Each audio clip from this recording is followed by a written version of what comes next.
This podcast contains graphic descriptions that might not be suitable for all audiences. Content warnings are listed in the description. It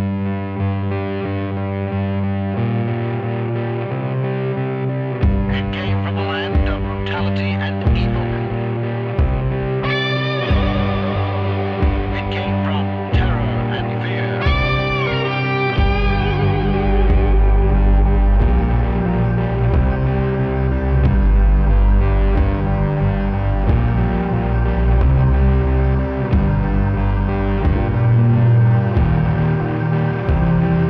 I hear you in a whisper, calling me through the reeds. The wind sweeps, the waves bury me. Blood and dirt, flesh and rain, it's mud all the same. Before rivers, before bones, old like the marshlands, old like the marshlands, old like the marshlands when they heard their name.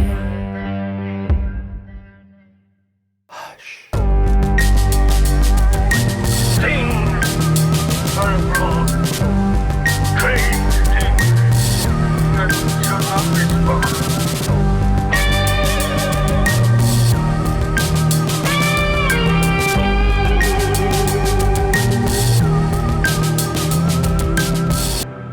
Welcome back, everybody, to Blood on the Reeds. No creepy cold open this time. We're just getting Ooh. right into it. I'm at the wrong Kind of. project rate. Let More me creepy. fix that. Hey, I am joined this week by Casey Reardon. Hello, I play Elmer Fink. And, I gotta grab my note thing on this because I'm unprepared. How late are we? We're all on par for the course. Very par for the course. Why don't we go to somebody else? That's a Andrew great idea. Frost. I play Vernon Hodges, and this reminds me of the time in Appalachia where I saw a not deer, which you might think is a deer, but it's not. Oh my god, I love those things. They're so great. Rachel Kordell. Was it late when you saw it? I feel alive, but at a price, and I don't know if I like it. I play Laura Turner. Casey Reardon. I play Elmer Fink. And did you know that if a pregnant woman looks at something like an animal or a tree or something and she finds it ugly, her baby's going to look like it? Oh, True so facts. my baby's gonna look like Andrew's dog. You find Andrew's dog ugly? Wow, that's Excuse me? Excuse me? Baby. That's baby. Anywho, and finally, special guest Nate Bass. Brass. In my head, it's the dyslexia. In my head, I was going, say brass, not bass. It's brass, not bass. And then I just said bass. I also Too don't think deep in the Seth history. went. This is why I do a cold opening, because then I just fuck it. Anywho. Well, howdy, Internet. I play Chet for as long as Seth or Sky doesn't kill me. You fucked that up too. There's All no right. winning. Sorry, guys. There's no Should we winning. do a recap? John Douglas is a hearty speaker who shares the You ways shut and up. signs. I was gonna ask if we did John. We didn't. I only introduced my friends. People don't stab me in the back. Sorry, there's bleed going on this episode. I'm All crying. right, you guys want a little bit of a recap of what happened last time? Somebody save I'd me. love that. Yes. Oh my god. What did happen last time? I believe we had two of our companions wake up in a spooky church. Another three wake up on a spooky beach. The three on the beach were beset upon by strange reed figures or reed men, these creatures made out of grass that ended up drinking their blood and slashing at them. Meanwhile, in the church, an angered pastor read aloud lines alluding to a light and staying the path while taking mental damage and trying to save the poor congregation. In the end there, Chet and Elmer were able to save enough people that they were able to get past the haunt that was going on in the church and end it. Meanwhile, Vernon, Laura, and John defeated the Reed men on the beach, and the two parties made their way and found each other in the middle of a marsh next to a burned down church. And as they were catching up with each other, they didn't realize that suddenly, right in front of them, a large grove of sugar pine trees that are common in the marshlands of Maryland and Virginia appeared in front of them with a path opening up, leading deep, deep inside. So what we see, as I just described there, you all are in the middle of some fairly open, grassy marshland with a burned down church in the center of it. You all were catching up, and in a blink, or maybe you just didn't notice it was there the whole time, but a large forest made up of sugar pines. Usually these small patches of trees you could see clear through to the other side. They're very easy to traverse and navigate your way through, but this thicket of trees you can't see through to the other side, and a pathway wide enough for maybe like a wagon. It's a pretty wide path with some cobblestone roads leads farther into the woodland thicket. When you all smell the delicious smell of roast chicken wafting out from the forest. Ooh. And you all get a sense of ease, I would say, looking into those woods. Oh. Do you guys all smell that? Yeah. I think, Laura, maybe your stomach growls a little bit. It's been a little bit since you've eaten. I mean, any of you have eaten. Is anyone concerned by the moving trees, or...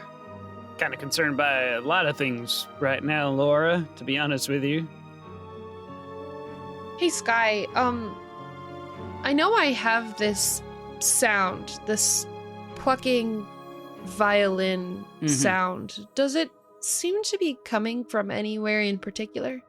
No, not from anywhere direction? in particular.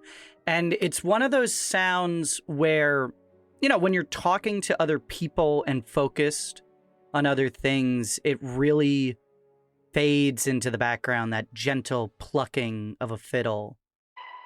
But when you really try and concentrate on it, you can sometimes hear it. It's so quiet and so subtle that it's hard to even focus on it because your own thoughts are louder than that.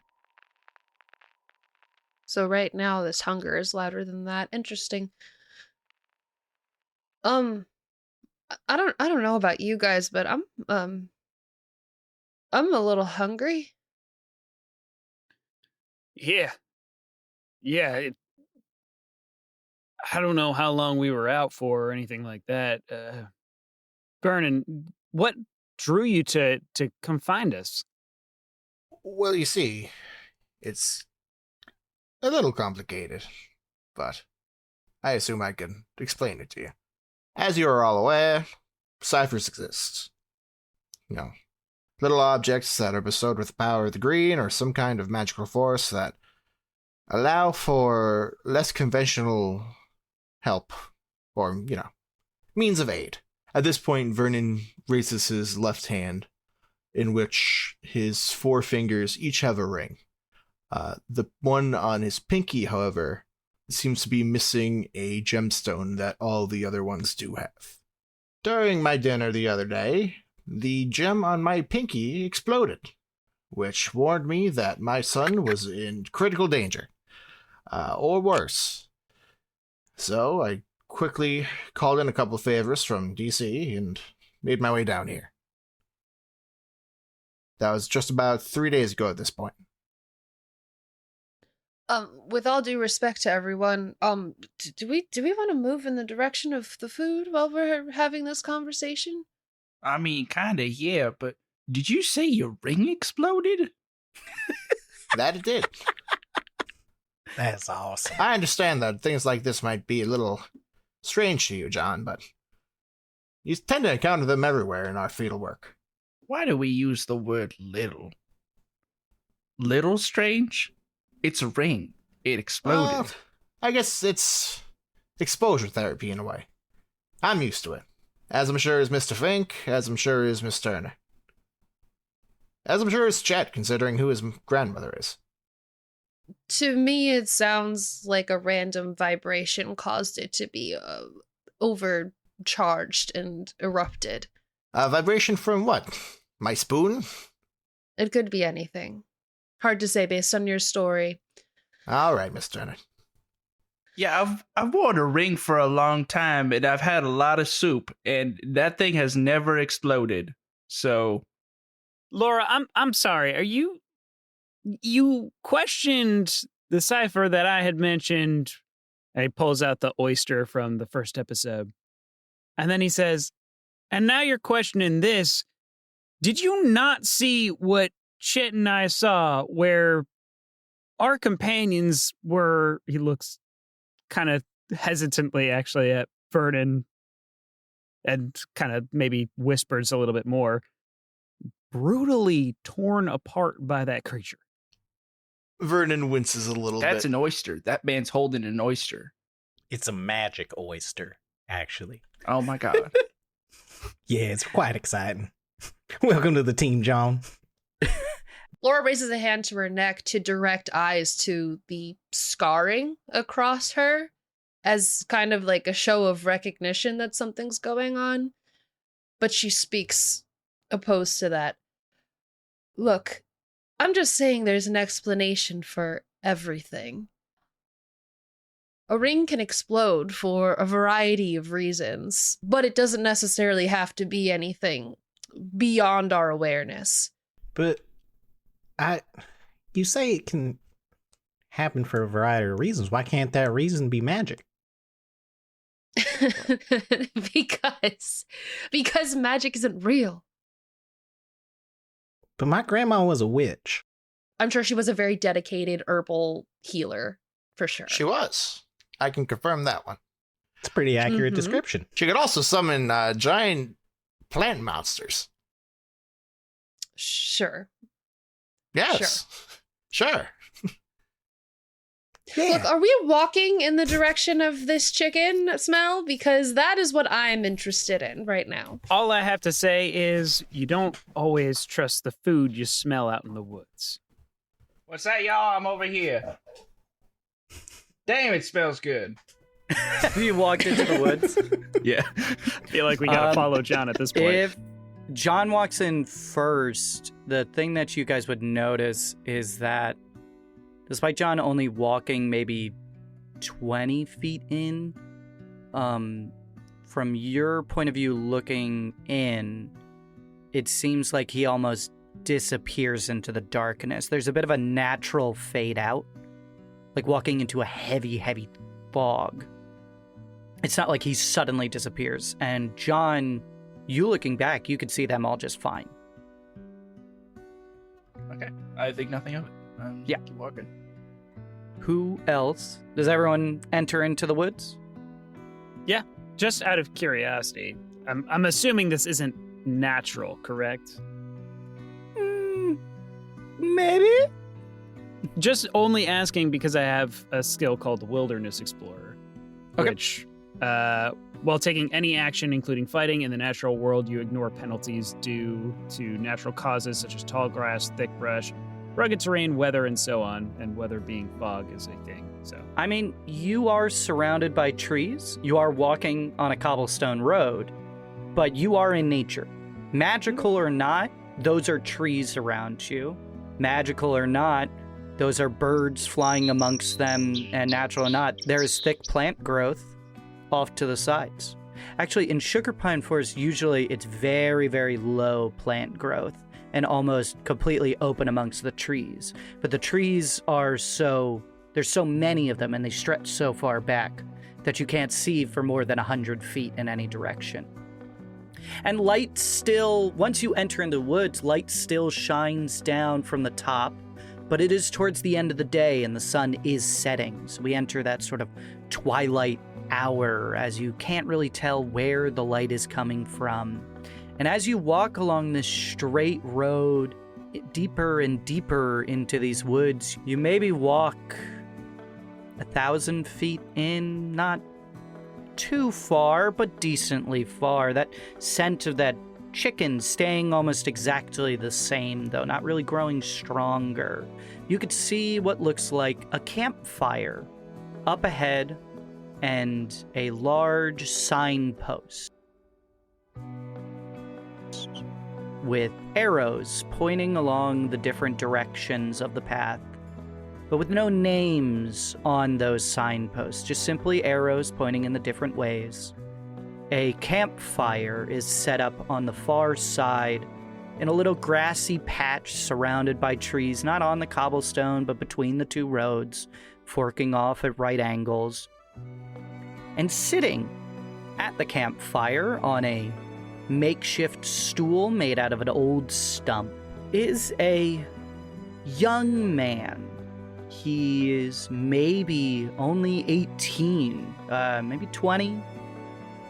He has a straw hat on that covers over half his face as he whittles on a piece of wood. He seems to be carving some sort of, maybe it's an animal, maybe it's a person, who really knows? It's just something that he's whittling out of wood.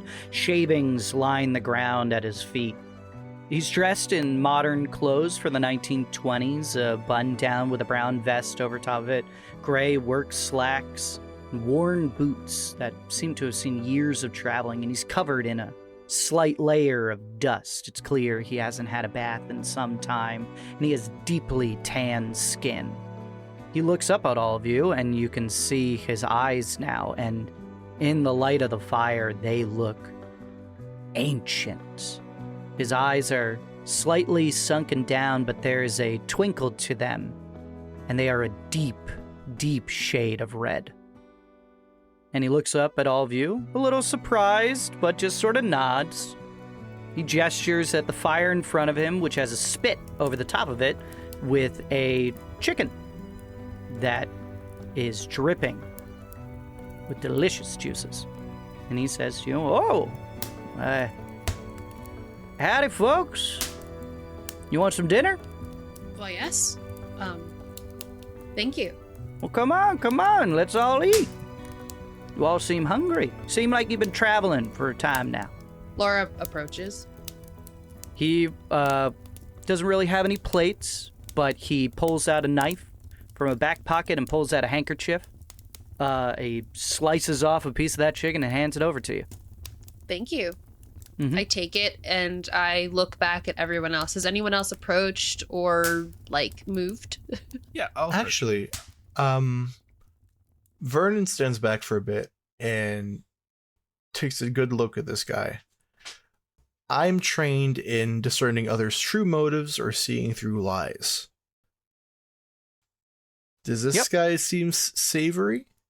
Is there a role with that? Or I'm you're just trained in that, right? Okay, so you are going to roll I am also for trained me. in that. Let's see here. So you would ease that by 1 because you're trained. So that is a challenge rating 8. You need to roll a 24. Sure, why not? Let me just get my non-Euclidean D20. You can lower it down. If you spend That's effort, true. you can lower it. You could lower it down to a 7 and then roll above a 21. Oh, damn, you're right. Yeah. My math Is there was any bad. way that I can assist with that, being that I'm trained in Oh the my same thing and God. have interacted Yes, you can with ease it by 1. Okay, so that brings it to a 7. So Do I have any? roll Or we above go a from 7 to 21. 6. If If he you spends wanna effort spend- and you ease, then she If you helps, want to yeah. spend the effort, then you're Yeah. bringing it to an 18. You got to roll above an 18. Oh, Christ almighty. It's not worth it.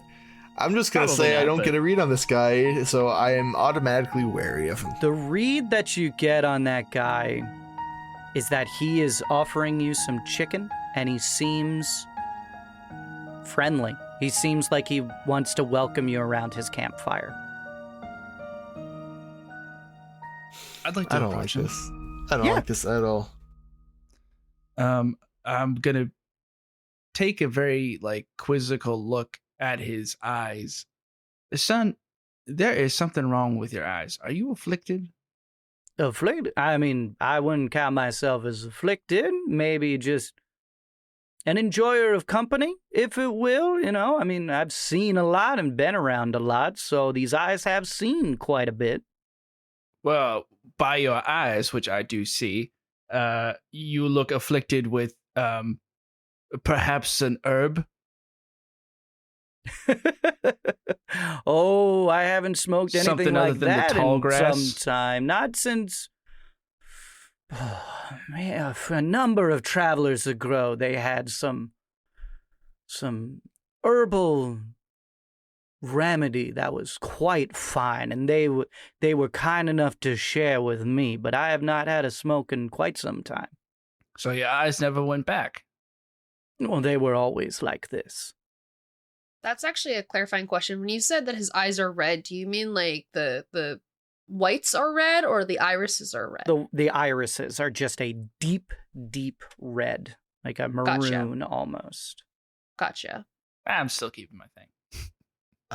Do you want some? Would you like some chicken though? Yeah, I'll take some chicken. I have an inability to notice danger, so I'm gonna eat the chicken. Before that, though, John, did you want some chicken? Yeah, may I cut it myself? Of Unfortunately, course. my friend, your manners are appropriate, but I do not believe you have washed your hands. A strange man in a strange woods. I understand it. Would you like my knife, or do you got your own? Sure, I'll use your knife. It's a little hunting knife, like a little pocket foldable one. He folds it down before handing it to you. I say thank you. Before he does that, he cuts a piece off for Chet first, trying to be mannerly, and then he folds it, hands it to you. He hands you a piece, Chet. Actually, no, he doesn't. He hands you the knife, but then he pulls a leg off for you, Chet, and just hands it to you straight up. He's like, I got nothing to clean your hands with, but then again, that's camping, ain't it? I think during this, Elmer has been a little hesitant at first, but seeing that most people have made their approach, Elmer will take a seat and take a piece of chicken. He would allow you to take a piece of chicken. Chet, you wanted to make a roll of some kind, or you had an ability there? Oh no, I have an inability to notice danger, so I trust this man implicitly. Amazing. I will eat the chicken. Chet, what I want to know though is you specifically. Do you have any sort of lore or knowledge roles that you could potentially do as somebody who's heard a lot of stories from your grandma? I got herbalism lore. I got understanding magic. I got wilderness lore. Let's go with wilderness. It's not a perfect fit, but wilderness lore. So this was just going to be a challenge rating 2 that brings, for you specifically, challenge rating 2. Bring it down to a 1, roll above a 3. Incredible. That's a 5. Oh, that was close. Incredible. Wow. Your grandma has told you many stories over the year, but there's one that's kind of sticking out for you right now about a stranger that people would swear by meeting on the road, a very friendly man who often meets people when they're at a crossroads in their life. And he's simply referred to as the man at the crossroads. And it seems that you are meeting a very ancient and mythical figure, but also a rather friendly one. I think, too, as we're sitting down to eat and watching Elmer join, especially after saying you don't just chase random smells of chicken into the woods, seeing you join us, she kind of raises a brow before she goes to eat. I mean, Elmer has the chicken at this point and is going to, I don't know, I don't want to be obviously ungrateful or anything about it, but is there a way to subtly use my sense danger skill to know if there is something inherently wrong with it? I don't, yeah, with a skill like that doesn't feel like it's I cast a bunch of spells and chant a bunch of runes. I think that's just you being observational. Sure. Does it mention a roll on there or me setting a challenge, or do you It's just a skill. I get You it from don't- being superstitious. You sense a little bit of danger from these woods, but no danger from the crossroad nor the man who watches over it. I think Elmer, in that case, is going to eat, and Elmer has his own camping stove and equipment, including like a frying pan. I don't know if he would have, food himself that he probably would have brought that he would offer to share in this meal with the man. He would welcome it. He seems like he's open to anything, and, if you want to cook with him, he'll cook with you. If you want to take over, he'll let you take over. No, I think it would be more of like a communal, like, oh, this is what I brought to the stone soup kind of thing. We could make a stew. Turn this chicken into a nice chicken soup. Sure. Yeah, that would be great. You two get to cooking. No rolls needed. It's making soup. And yeah, you make a lovely pot of stew. It's true, he doesn't really seem to have anything with him. You see there's a bag nearby and a bedroll that's laid out on the ground, but otherwise, he doesn't really have any spices to add. He doesn't really have any veggies to add. Just simply that shit. chicken that was already roasting. This is about to be the blandest chicken ever. Elmer is a woodsman. He can grab some herbs and stuff. It's salted. There's a little bit of something added to it to make it more flavorful. But yeah, it's the middle of nowhere camping chicken. It's not the most seasoned. Good to me. Yeah.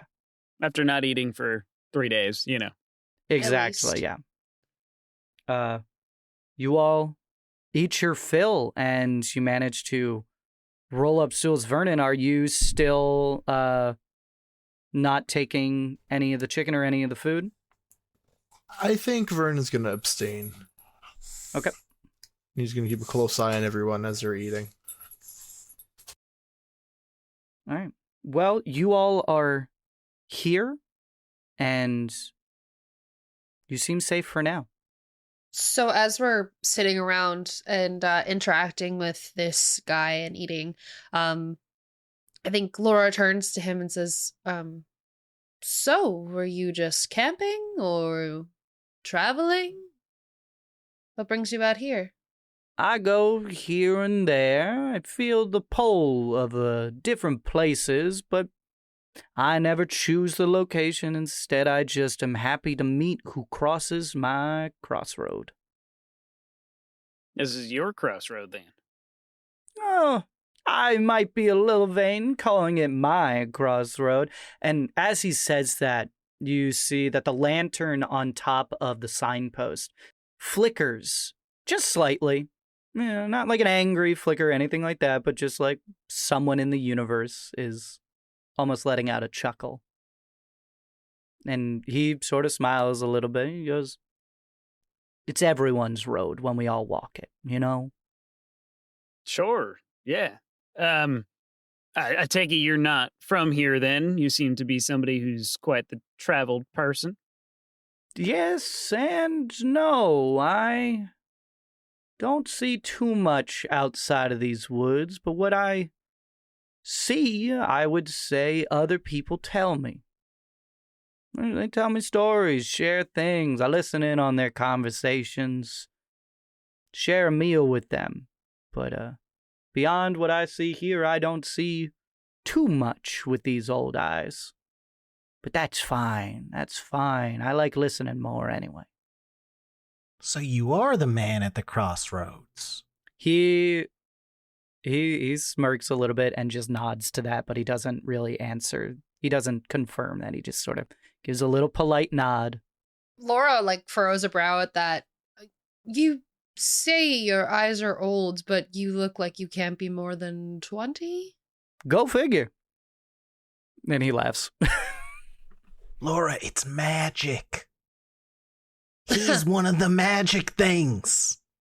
Isn't that exciting?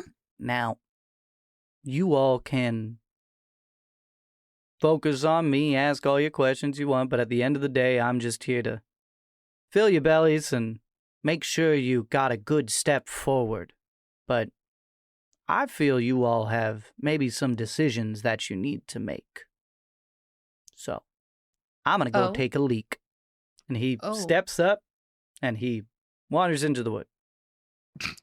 Yeah, John follows after. Pissing by yourself, handsome. He takes your hand. You guys walk into the woods, have a nice long kiss. Nice. Not anymore. Want me to hold it for you? You know what, Chet? You're right. Nothing says magic like pissing in the woods. Mm-hmm. Well, I mean, you gotta piss somewhere. Laura, while you don't believe in things like this, I recommend against antagonizing the gentleman that we're with right now. Did I seem like I was antagonizing? No, I just allow him to speak his piece and don't try to make any conversation about it. Mr. Hodges, with all due respect, I think I know my way around conversations with strangers. I've done plenty of research. You've done research into talking to people? Of weird shit in the woods. Just a smash Elmer. cut to you in the office with a book, Small Talk for Dummies. Small talk for learned researchers. We can all laugh, but I say that with seriousness. Yeah. And I'm going to say this with all seriousness, Miss Turner. Things out here are not the same as what you think you are reading in your books. We'll see. You were very against following the smell, but we've ended up with a nice dinner. I didn't say I was against it. I said we should be cautious. You don't go around just eating random food you find in the woods. That's how some agents end up dead. Of course. She just reclines a little bit. That's a long piss Man, she's taking. I was gonna say that boy has a big bladder. I take my flask out and I pour a little of the moonshine on my hands, and you can kind of smell the alcohol. And I'm like rubbing them to clean them. But before I tuck into the chicken's like, yeah, I'm pretty happy. I cut my own slice. Mr. Douglas, I would just like to remind you that we're all federal agents. Federal agents? Yes, sir. Yes, sir. I have a prescription for this. Hey, sir, you do not. However, due to the circumstances and your kindness in bringing me here, I will turn a blind eye. Well, Just be careful. I do. It was just on my boat. No, you got quite an amount on your boat. And Vernon opens up his coat pocket and pulls out a mason jar full. What the fuck? Wait, are you insinuating that I had a mason jar of moonshine on my boat? Yes, and now it's in my He fishes possession. better when he's had a jar. One of the things I get, I don't know if it's from Honorable or Nosy Unknowable, is an item that belongs to someone else, and you hope to be able to give it back to them someday. Okay. Like right now. Wait, but it's... But you're insinuating that I'm like a moonshine runner, but I'm not. Okay. Yeah, you just like to have some drink. Yeah, yes, and I've never seen that jug in my life. So you don't mind me holding on to it. Very good. Nope. Just for the record, Mr. Hodges, we have not had the best experience going around saying we're federal agents. So, it might behoove us to keep that under our caps or so. What, did he tell it to the folks at Smith Island? Some people thought that would be best, yes. Oh, that's a rookie mistake right there. My You goodness. realize John is from Smith Island, right? Oh, yes. Well, He's a singular man from Smith Island. No, you found me at Smith Island. I'm not from Smith Island. Oh. I'm just Where are you from, John? I'm from Virginia.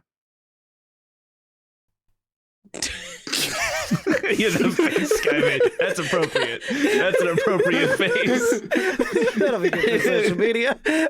Once again, this gentleman has quite a large bladder. Are we under the assumption that he might not be coming back? You're under the assumption that he left you guys to talk amongst yourselves right now, because there might be some talking that you guys need to do. But if you guys, don't want to talk about the events that have happened and things like that, then probably getting some rest is your next best option. Well, I do want to say I think it's kind of a miracle that we're all here right now. Being that I saw everyone whipped off of that dock and into the water, and then similarly myself. What happened after you guys were pulled away? I mean, do you have any recollection?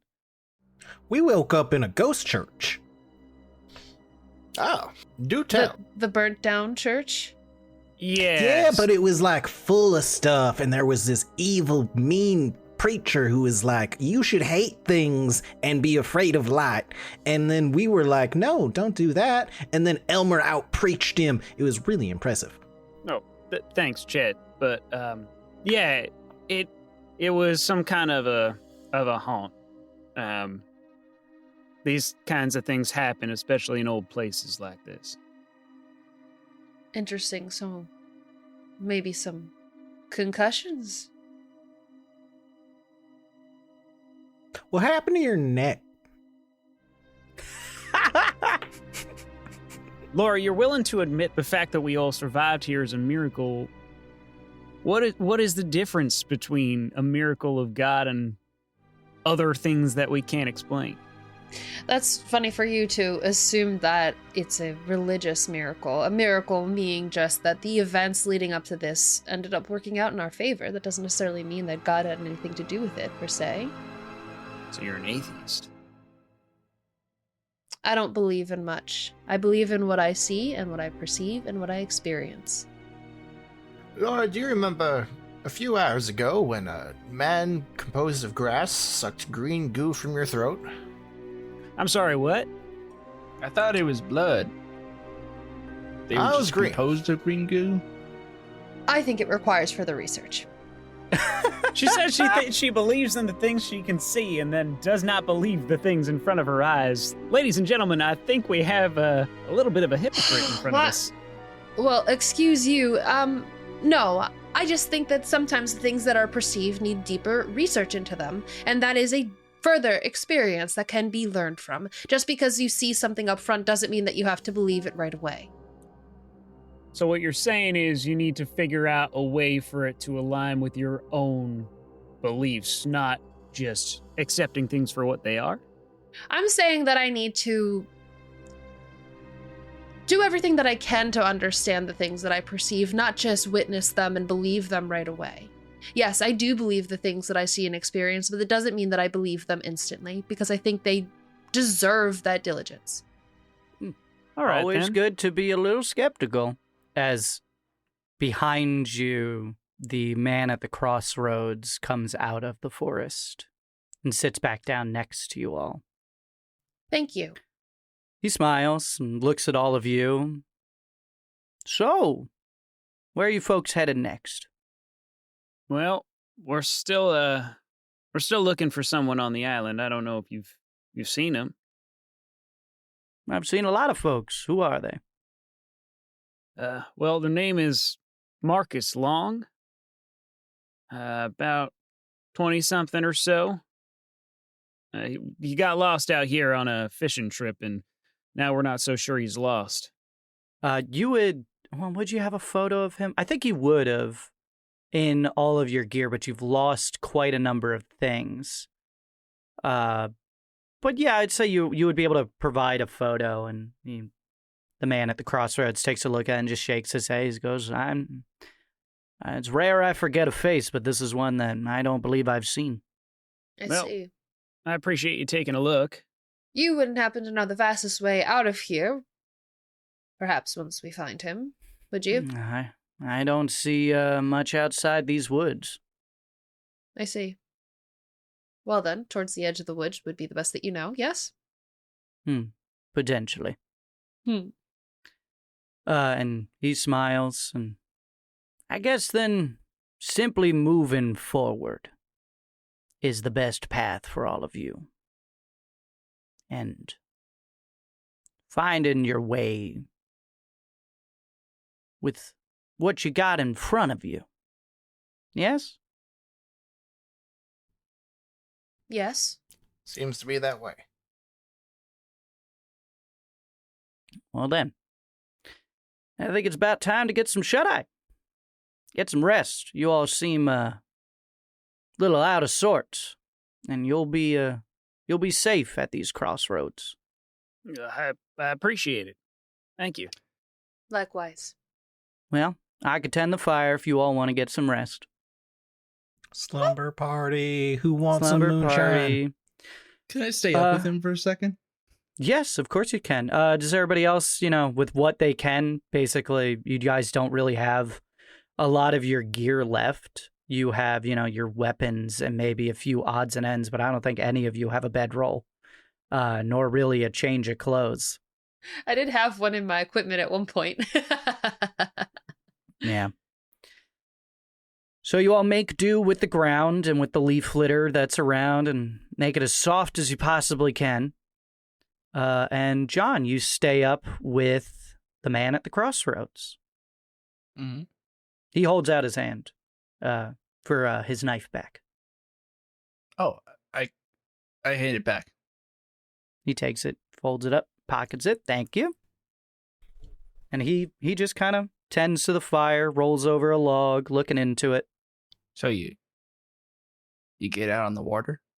I couldn't tell you the last time that I looked out on open water. But I feel like I remember a coastline once and tall, tall cliffs. And it was beautiful. Why? I am puzzled by a strange and terrible thing. Oh? Yeah. I guess if you I guess you have been out there, you wouldn't know. Well, I'm here to lend a ear if you want. Must have been massive to have stopped the boat like that. I thought I'd hit a sandbar. Why'd you leave, Dad? As you look back, hearing your son's voice, and you are not at the campfire anymore. But you look down, and you are in your bed, and clambering on top of you is a 6-year-old boy? Yeah. With messy black hair that's unkempt. He's in some long johns right now, and he's grabbing onto you and trying to haul himself up onto the bed. You go, Daddy, I had a nightmare. Go find your mother. His mother's next to him, and she just waves her hand and goes, No, it's you take care of it. Fine. To the couch it is.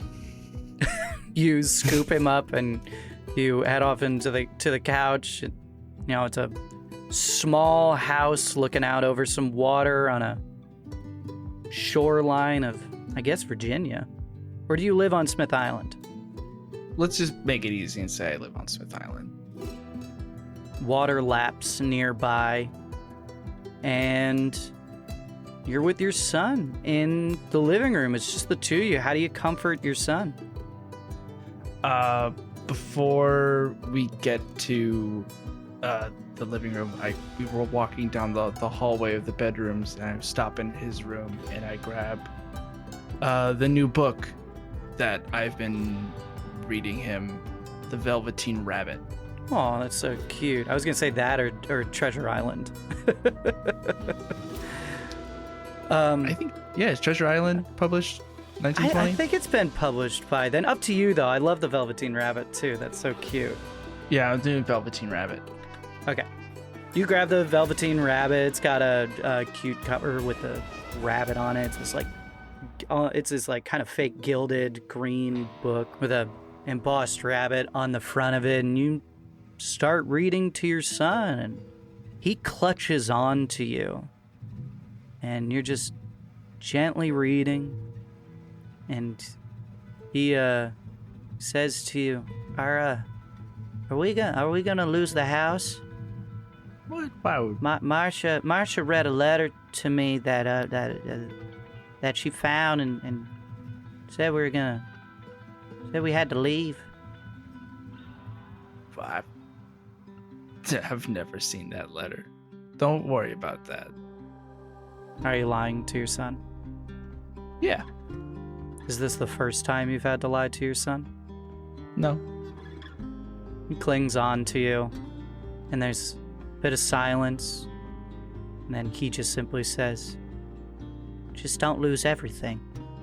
And you snap awake in your bed. Casey. Yes. You head to bed and then find yourself awake. Somewhere in the woods, there seems to be a soft light emanating all around you. And you're sitting alone when rising out of the ground, these ghostly apparitions, one after another, rise. They have old, almost colonial clothing to them. And you would recognize them as the people that were in that church, the people that you and Chet helped save. And you see that each one of them has a necklace around them with a single penny hanging off of each one of them. And their eyes all open at once as they surround you. And a woman steps forward. She's in a old, colonial kind of dress. Her hair is done up in a bonnet. She says, "Are ye the one who saved us?" I think so. "Be ye Elmer Fink?" That would be me, yeah. "Thank you, child. You saved us from that wicked man." And she steps forward and sits on the log next to you. "That man was a pastor in our town. He was outlandish and angry. And eventually we all had enough. We told him to leave, to be gone from our little town. And he came back. He closed those doors from the outside and he burned the church around us.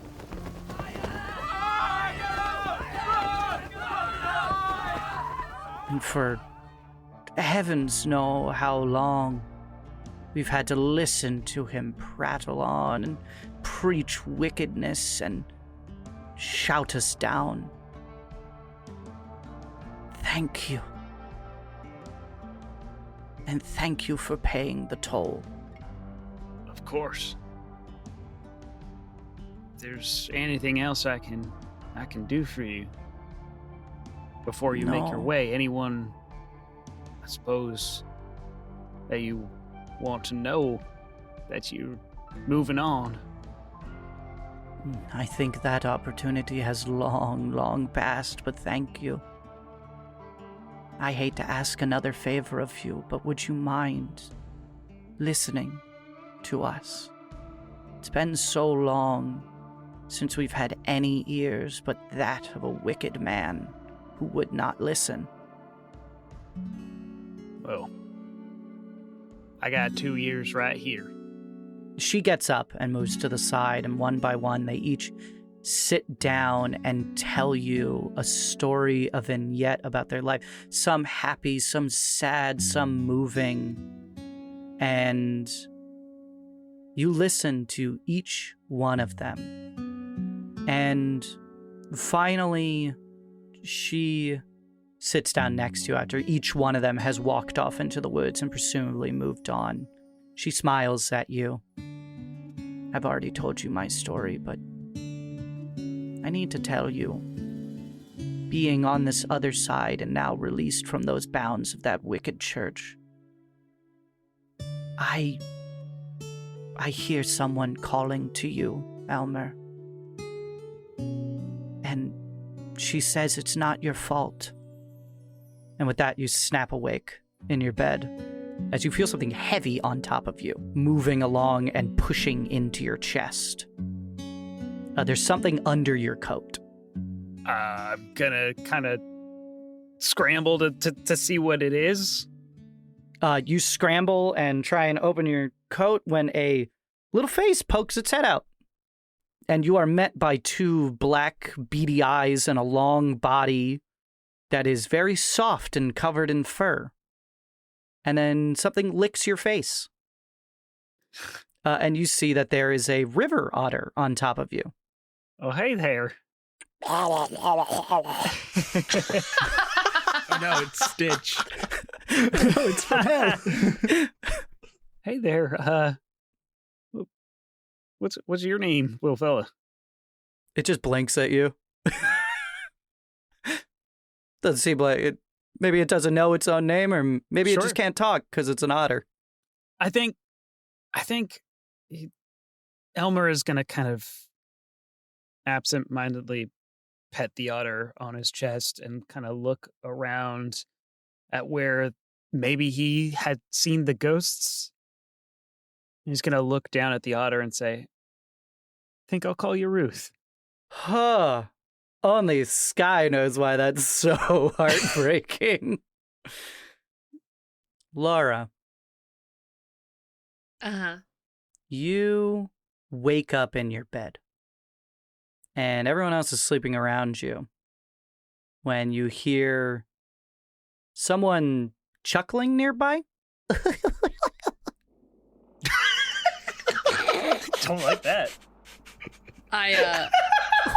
My head snaps in the direction to see if I can see what's there first. Give me a perception check. This is going to be a challenge of 5. So Great. 15. I am trained in identifying. Does that help here? No, that wouldn't help here. Okay. Okay, well that's just a natural 1. So Oh. Natural 1. You cannot tell at all where this little laugh is coming from. And then you hear a voice go, "A freak." hello? She's freaky. She's a freak. Hello? A freak you are.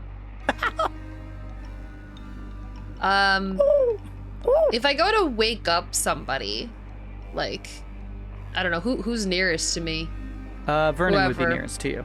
Sure. So I go to like shake Vernon to wake him up. Doesn't wake up. God damn it. You try with other people, no one is waking up. I get up. Hello? You can kind of tell where the voice is coming from now. He's got you. Who? You're just a freak. A freak. You're going to Okay. die. You're going to die.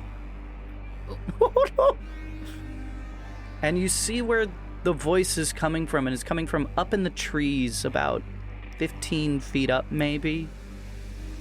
You can't tell exactly what's speaking yet, unless you get closer.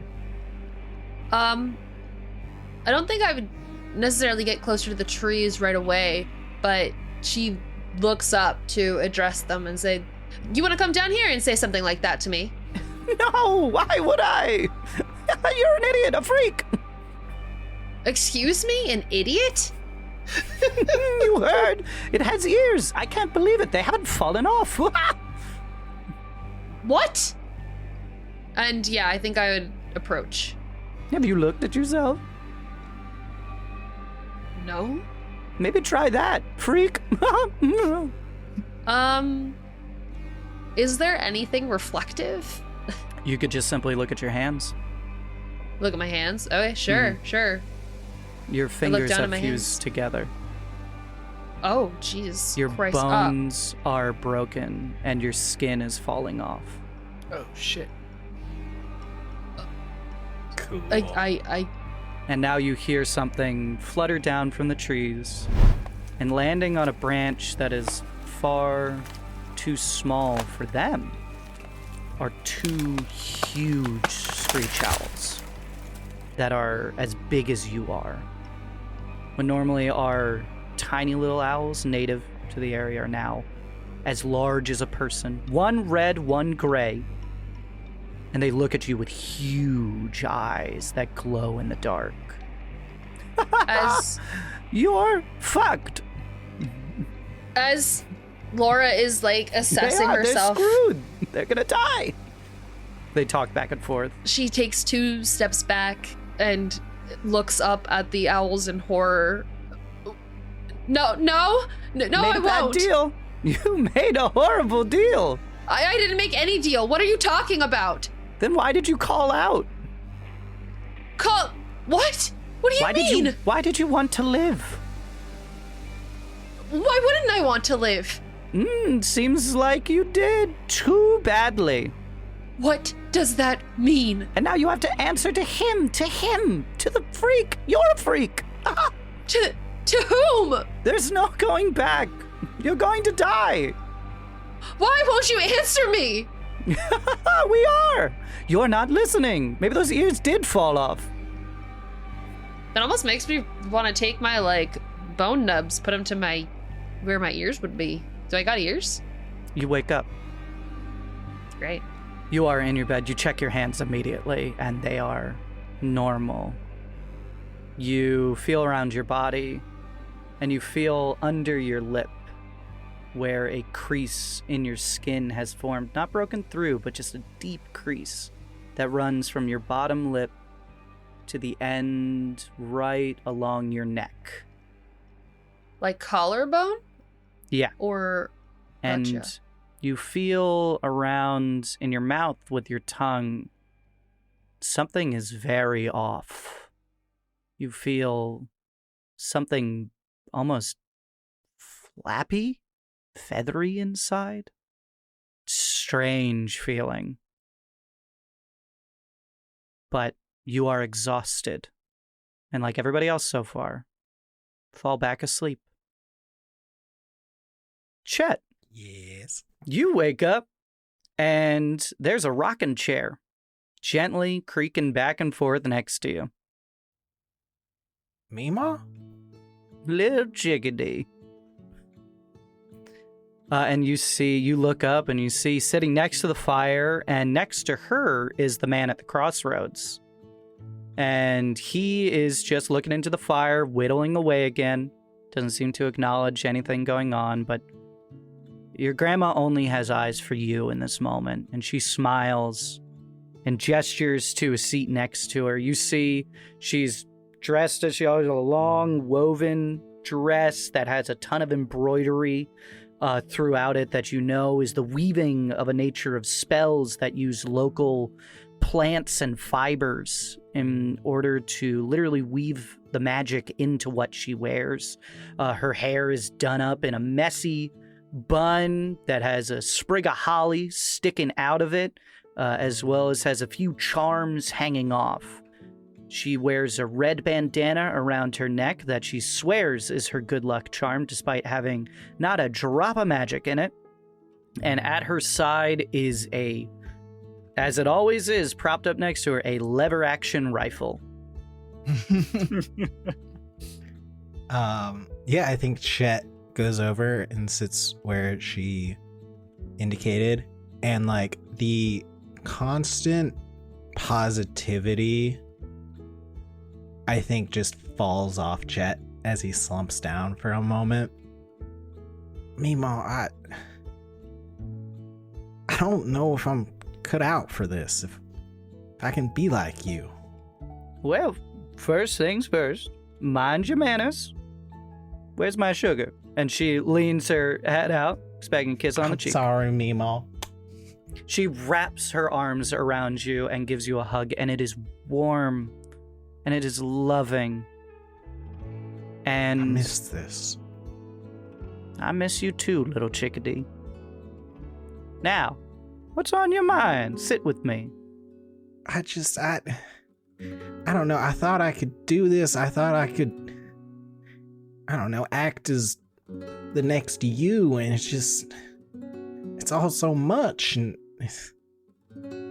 I don't know. I thought working with the Owlies, I would find people that understand, and I can't even can't even get my coworkers to believe in magic, you know?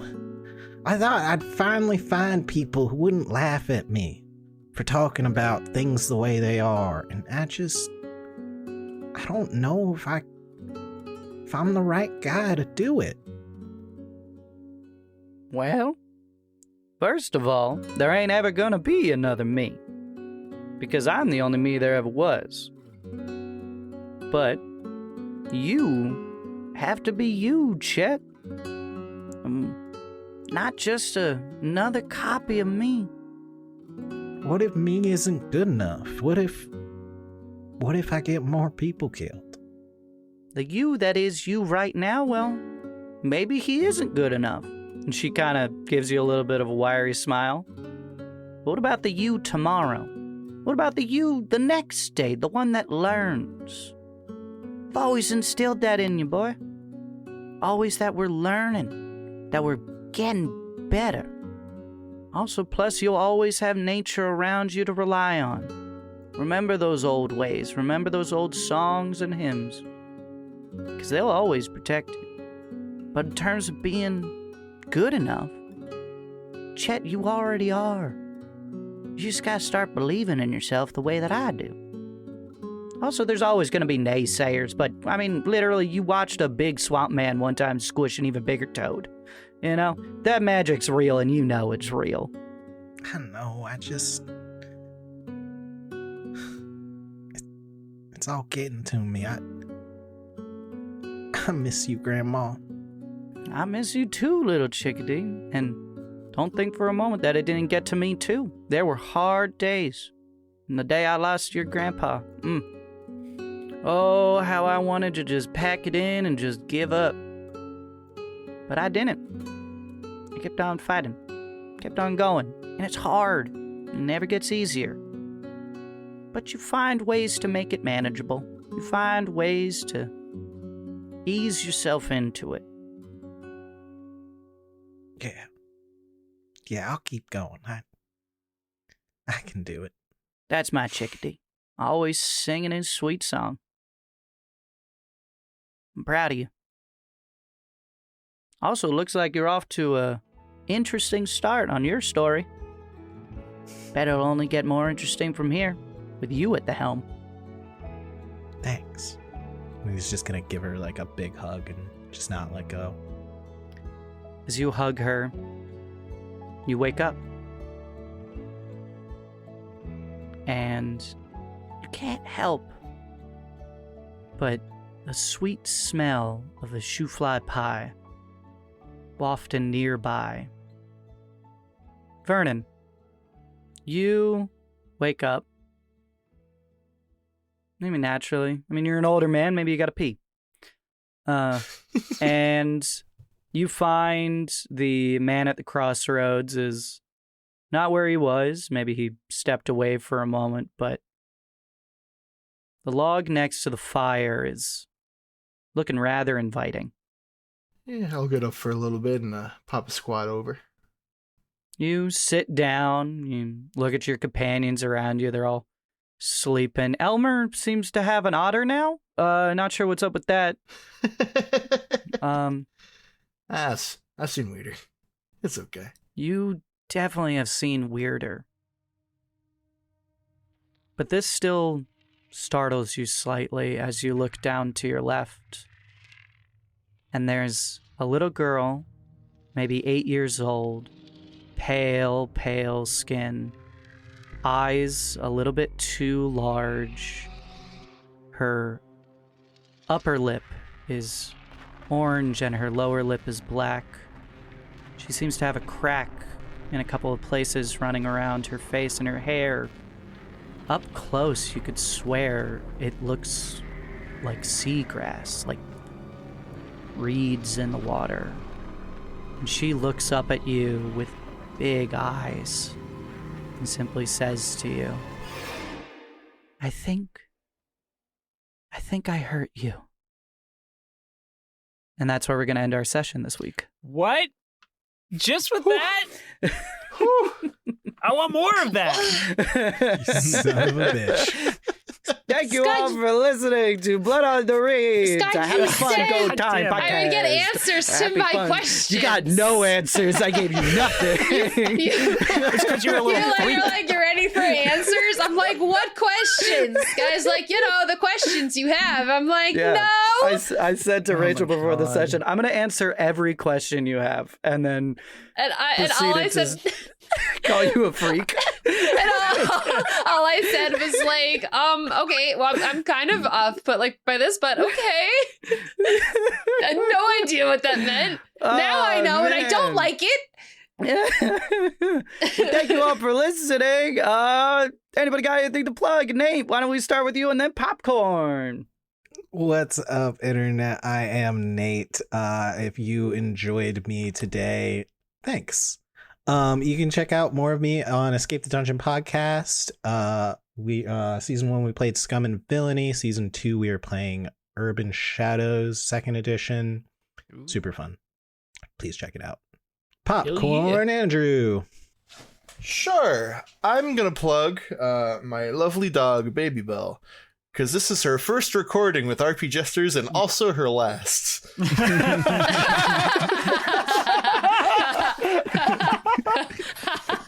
that right, baby? We'll see how much we Isn't can that get out in right? the edit. Sweet cheese, rotten soldier. Those kisses. Oh, kisses. So many kisses. You can't be mad at that face and those pig noises. Oh my god. Anyways. Oh my Perfect. God. Perfect for audio. What do you have? What do you so need to say, good. Rachel? Is that a dog or a Halo grunt just shuffling around? That's what it looks like. Sounds like. Looks like it's a freak. Hi everyone. You can follow my personal stuff at Rachel Kordell, my Twitch stuff Majora's Rose. You can see me on Folk and Myth in several series that you could check out over on the YouTube or on the Twitch. You can check me out at Hard as a Dungeon podcast, where I'm also in several series. Did I say on Twitch? I meant the YouTube. I meant also on the Twitch. I'm a little disoriented from these questions that I don't have answers to. You know what you probably have a question about though? What about that homie and the dude group? Because what about them? you can go over Homie to and the their Dude. website, hatdbuilder.com.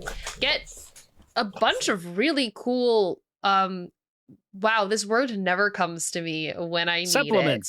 Supplements. Thank you. It's like I just need to think about getting like vitamins and supplements. And you know what you need to just like boost your game? A good supplement like Sky Zephyrs or the Wandering Tavern, which is like Studio Ghibli, like Howl's Moving Castle-esque stuff.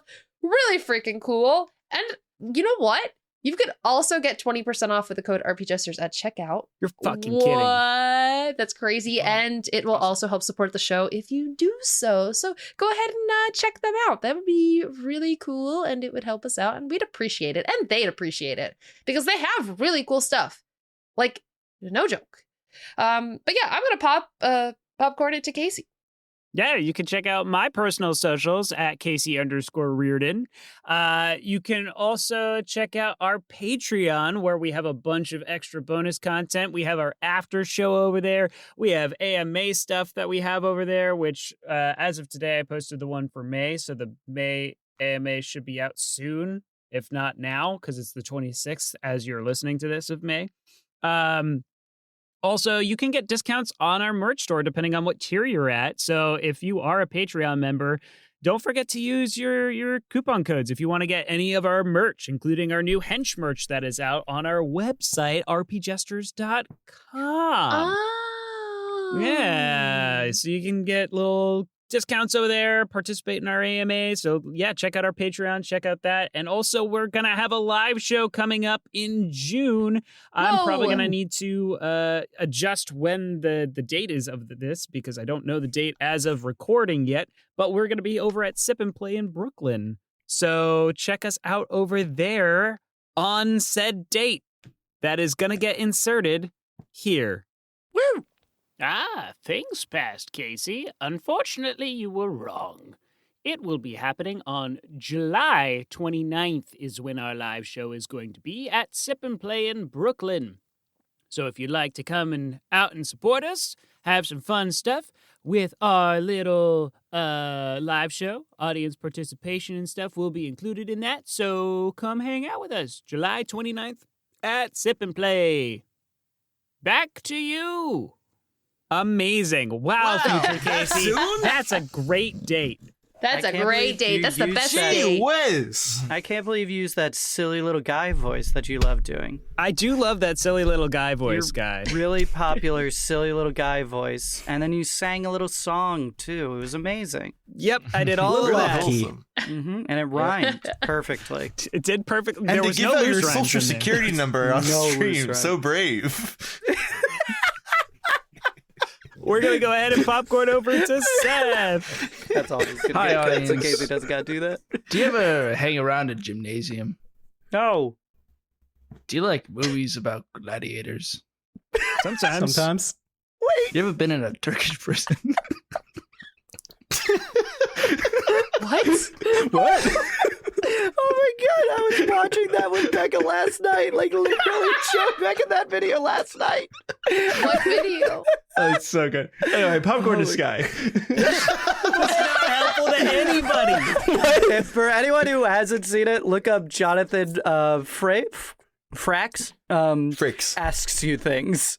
It's From oh my god. fiction or whatever. Yes, exactly. It's Great plug. such a funny video. Jonathan Frax asks you things. It's so Wait, funny. no, that's from Airplane. I was quoting Airplane. Oh, that's so funny. He asked the one or two of the same questions that you basically just said. Oh, funny. Different things. Watch Airplane too. It's great. Whole movie aged great. Leave us a review, please. Hey y'all, Past Sky here with a plug just like Casey. Go check out the Manhattan Summer Winds, a premier community concert band playing 5 free concerts for the public in New York City parks throughout the summer. Follow on Instagram at Manhattan Summer Winds or Facebook. Let's see, the dates for this show will be July 12th, July 18th, July 26th, and August 2nd. Go check out their Instagram and Facebook for the location and the times. Bye. Blah, blah, blah, blah, blah, Blah blah blah blah blah blah Blah, blah, blah, blah, blah, blah, blah, blah, blah, blah, blah. blah. Bye.